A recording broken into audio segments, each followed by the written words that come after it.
So I went and saw The Joker, or Joker as it's called, and I'm not gonna lie, as a comic book fan, I thought it was a good movie.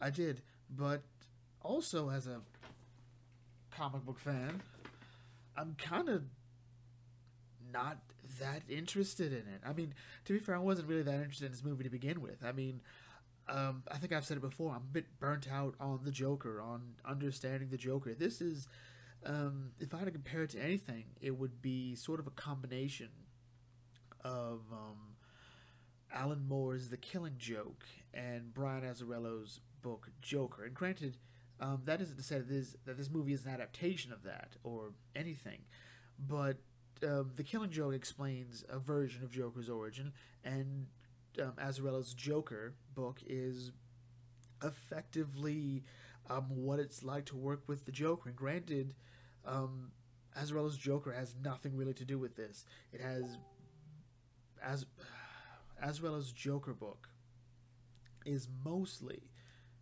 about a guy interacting with the Joker for a bit. That's all that is, and that isn't bad.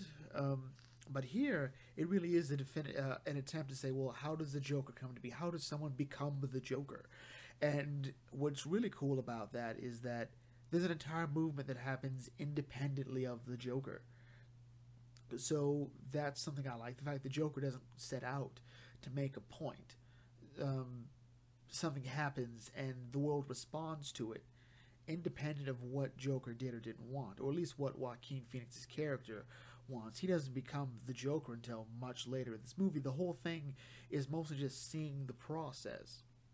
I think Rob from Comics Explained described it as Hamill's Joker and the Killing Joke Joker each say all it takes is one bad day, where this one is it takes one bad life, and you sort of get the feeling that this guy, uh, regardless of what is or isn't revealed about him, if anyone lived this life, they would have probably done something similar. And honestly, there's a lot of more fun to be had with exactly how Joaquin Phoenix's portrayal of the Joker, or at least of the character Arthur, works, and how he plays off of different characters and how he plays off the world around him. This very much is, I think, um, a story for people that I think it's for Joker fans. People like I love the Joker. I love seeing anything about the Joker. You know, every interpretation is valid in the same way that Batman fans do, or Superman, or X-Men fans, or Fantastic Four fans. Those guys are troopers. Fantastic Four fans are real troopers. But for me, it was just sort of there. It wasn't anything special, and I'm not sure if that's just because I've consumed a lot of comic book media, especially concerning the Joker. I mean, this year alone, the Batman Who Laughs.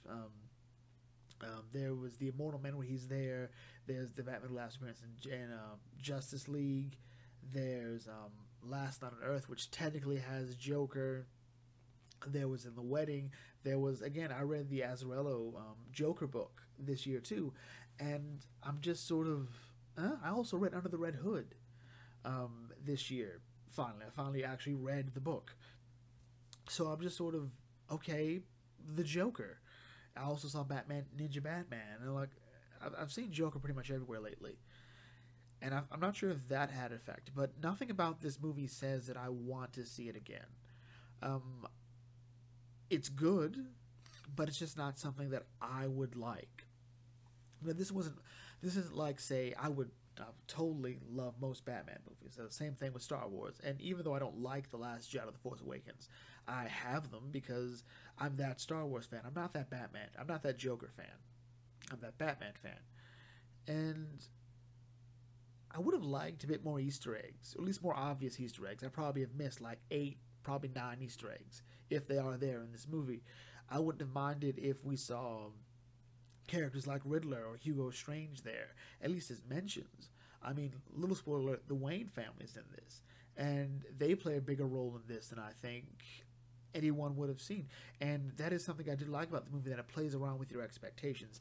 This movie never does anything the way you think it would, at least for me. One minute I think, okay, they're going that route with him and his mom. Oh, they didn't.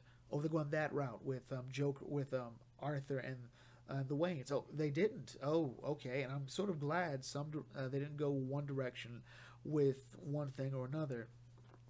Uh, it, it's hard to hate this incarnation of the character, primarily because again he's not Joker from beginning to end. He's Arthur for a good portion of the movie, and you get the feeling that Arthur needs help, and at some point someone had to extend that hand. Someone had to. That's what Arthur needed. Arthur sort of sells that line I hate about evil queens. That every evil queen is just a princess that someone failed to save. And in this case, the system failed Arthur. And he makes a really great speech around the end about exactly why he does what he does, why he did what he did that led to this, and why he's going to do what he did later. And that's really cool. Also, I'm not sure if Robert De Niro intended it or not, but as someone who really, really doesn't like Donald Trump, it felt like he was Donald Trump here. Just saying. Overall, if you're a DC fan, a Warner Brothers fan, you should see this movie. That's the closest I'm going to get to a spoiler alert. That's my overall view. If this is something that you have to see yourself to really figure out if this is for you. If you're big into thrillers, into those sort of movies, sure. If you felt this was a big deconstruction of the system and how we look at things, I don't think it does that.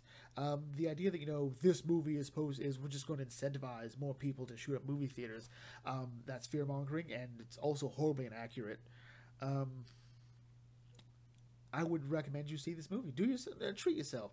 Although I'm not gonna lie, I kind of wish I went and see Downton Abbey instead, if I had to pick. But I'll probably see that next week. I don't know. Anyway, with that in mind, don't take the Downton Abbey line as an insult to the movie. I just really like Downton Abbey, and I'm lukewarm on the Joker. And I think that sums up my feelings about overall. I'm sort of lukewarm about the whole thing. Anyway, what did you guys think? Did you like it? Did you hate it?